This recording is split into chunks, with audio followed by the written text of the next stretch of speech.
We are Chris and Jill Sedgewick, and our story is a story of redemption and forgiveness.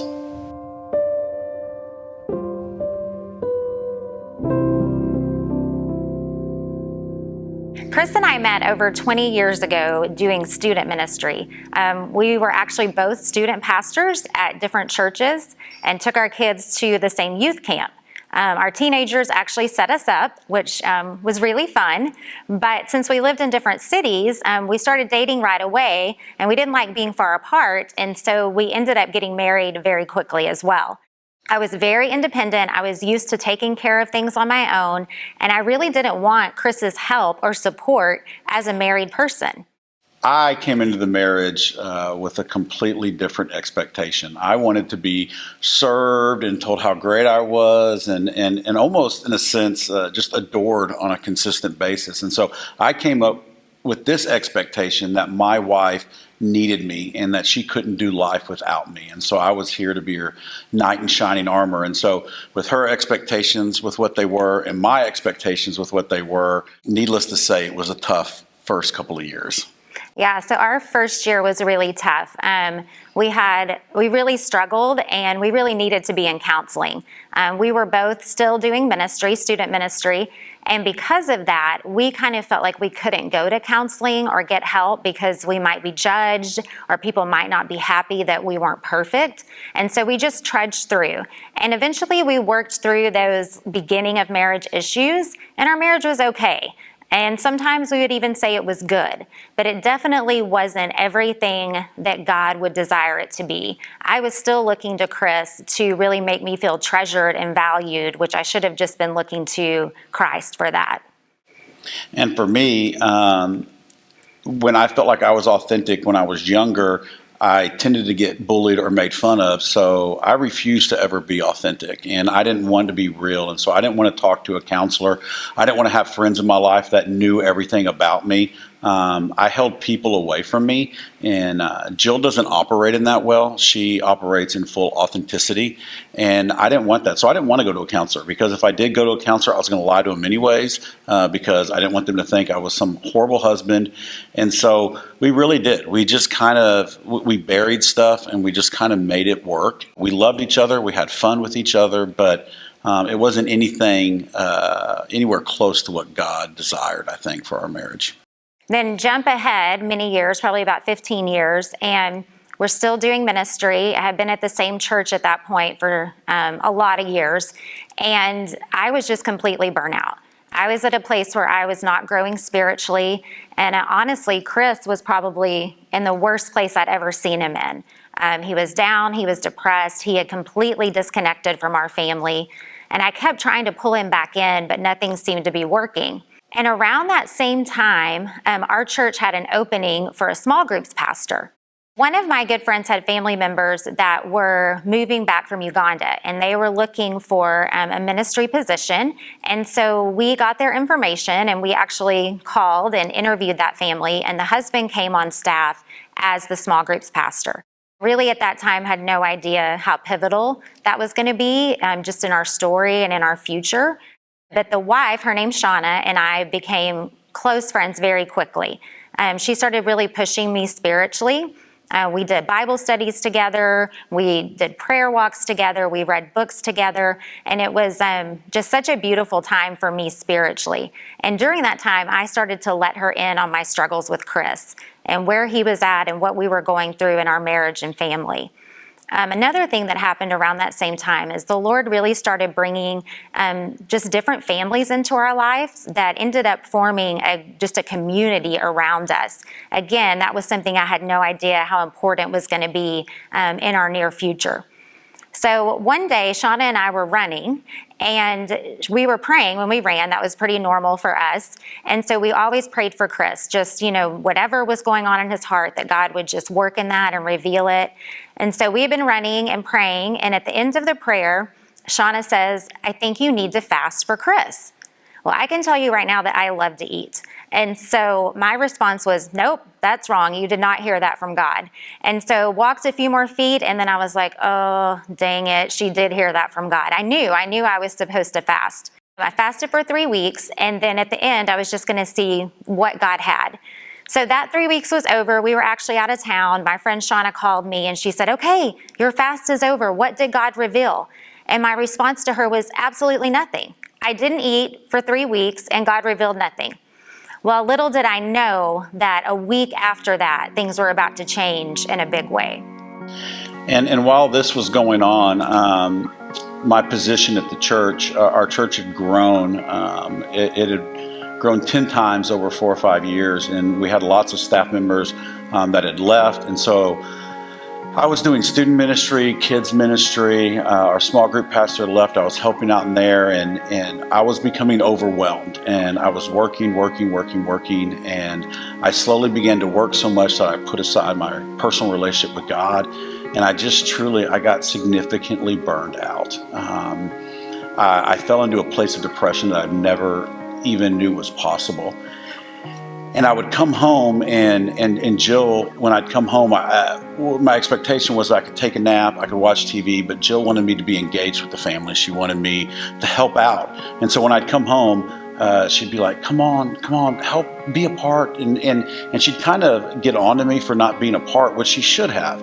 But when I went to work, there was someone else there who would tell me how great I was, and would tell me that they needed me and that they wanted me and that I deserved all these incredible things. And so when I would go to work, I would get built up with words. And when I came home, I felt like it was almost a place where I couldn't do it right. And that was because I wasn't trying. And over time, I kept falling deeper and deeper and deeper. And this person kept pursuing me. And it eventually led to an affair. And in that moment, I lost everything. Very intimate details of my sin was announced to our entire congregation of 3,000 plus. All the students I'd ever ministered to over all those years heard about what I did, my own kids. And that broke me. That broke me down to a very small place. And I had just lost everything. And I expected in a few moments that I was going to also lose my marriage. So the morning I found out about the affair was, of course, a nightmare. Lots of crying, lots of screaming, lots of tears. And in the middle of all that, our kids had to get to school. And so Chris took our kids to school, and I went to a friend's house. While I was there, a couple other friends came over, and my sister, who lived here at the time, was there as well. So when Chris was done taking the kids, he came to that house also. And, when you walk in, it's a scene of just weeping of everyone there. And, of course, he was as well. And in that moment, something took me over, and I just looked at my friends, and I said, you can go give him a hug. And I didn't know where that came from, because I had always said that if he did anything like that, I was out of here. Because if you remember, I'm independent, I don't really need anyone, I'm strong. And so that had always been my response. And then we went out on the back porch to talk, just the two of us. And in that moment, the first thing that I said to him was, I forgive you. And I literally have no idea where that came from aside from the Holy Spirit. Like, that was not in me. That was completely something supernatural that had been said. We decided right then and there that we were going to fight for our marriage and for our family. And it was going to be hard and it was going to hurt, but we were going to do it. And I just have to tell you that there was so much hard and so much hurt. I think sometimes people can hear a story that sounds like, oh, this person sinned, this person forgave them, and then their life went on as normal. And I feel like I just need to let you know, because I know a lot of you guys have also walked through really hard times, that was not the way it was. It was deep, deep hurt and deep, deep struggle for a long time. And that group of friends that I had mentioned earlier, they rallied around us during that time.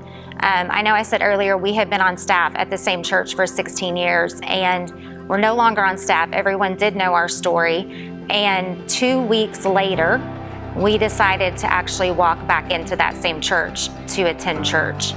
And so this group of friends, this community that God had just built without any doing of my own, met us in the parking lot and literally surrounded us and walked in almost like they were just a fortress around us. And so we walked into the church. I mean, obviously there were many, many eyes on us. It's a larger church. And we sat down and they cried with us and they sat through that worship service with us. And it was the most beautiful representation of the gospel that I've ever seen or experienced. It was my wife that allowed me to experience the closest thing I think I'll ever experience to God's love for us. In the sense that all of my friends, my kids, my family, in this moment, they were looking to Jill for how to respond. And she could have said, hey, y'all come take care of me. Y'all focus on me.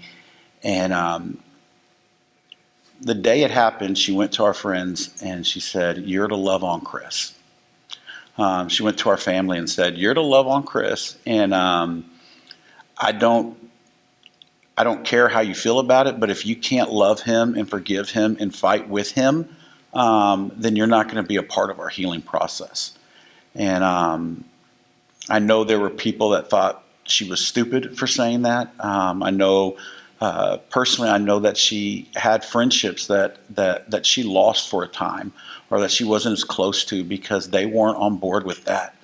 And every day with our kids, she fought for what God was going to do in my life. And that response allowed me to respond to God in the way that I needed to do, and for him to completely change my heart, change who I was.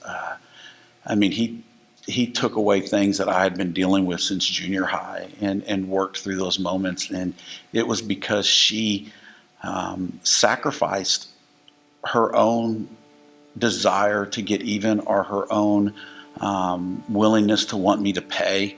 And she threw herself on the grenade and took the hit, even though it was my fault. And I mean, it's what Christ did for us. And I got to experience that. And it changed the way I saw the gospel. It changed the way I saw what Jesus did for me. And it changed my faith completely. And so in that moment is when I knew that God wanted to begin redeeming our marriage, redeeming our life. I knew that he had something great for us. And so I did everything I could to lean into God and to lean into my family.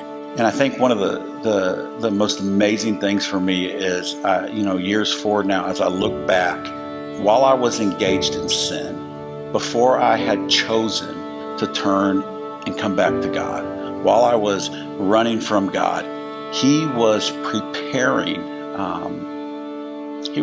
preparing that redemptive path back for me.